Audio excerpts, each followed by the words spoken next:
అస్సలు ఎక్స్పెక్ట్ చేయలే. మీరు నమ్మరు. ఈ వీడియో పోస్ట్ చేసినప్పుడు అట్లీస్ట్ 5-10 కామెంట్స్ వస్తాయని అనుకున్నా భయ్యా. కానీ ఒక్కటొచ్చింది. నెరీ టూ మచ్ కాకపోతే ఒక కామెంట్ వచ్చుడేంది భయ్యా. ఇంకో అకౌంట్ నుంచి నేనన్నా పెట్టినుండే రెండో కామెంట్.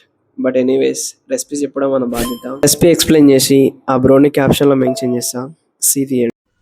ఫస్ట్ ఆఫ్ ఆల్ ఇలాంటి కంటైనర్ ఒకటి తీసుకోండి. సింపుల్ గా ఒక 4 ఇంగ్రీడియంట్స్ తోటి కంప్లీట్ చేసుకోవచ్చు దీన్ని మనం. ఫస్ట్ ఆఫ్ ఆల్ మనకి కొన్ని స్పాంజ్ పీసెస్ కావాలి. అది అవైలబుల్ లేకపోతే దాని రిప్లేస్ లో రస్ తీసుకొని ట్రై చేయండి. సెకండ్ మనకి నేనైతే బిస్కఫ్ వల్ల స్మూత్ వాడుతున్నా. ఎందుకంటే ఇది నాకు అవైలబుల్ ఉంది కాబట్టి యూజ్ చేస్తున్నా.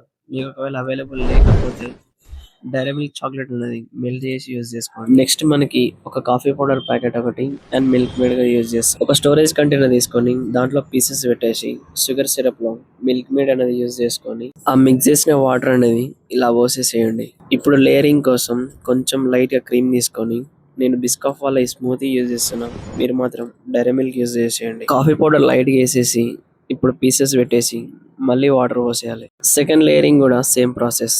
క్రీమ్ అండ్ చాక్లెట్ యూజ్ చేసి స్మాష్ చేసేసుకొని ఫినిషింగ్ ఇచ్చేసేయండి. కాఫీ పౌడర్ వేసేసి ఒక 1 అవర్ ఫ్రిడ్జ్ లో పెట్టేసేయండి.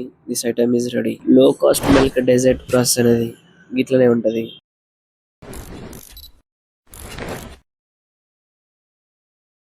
And follow for more.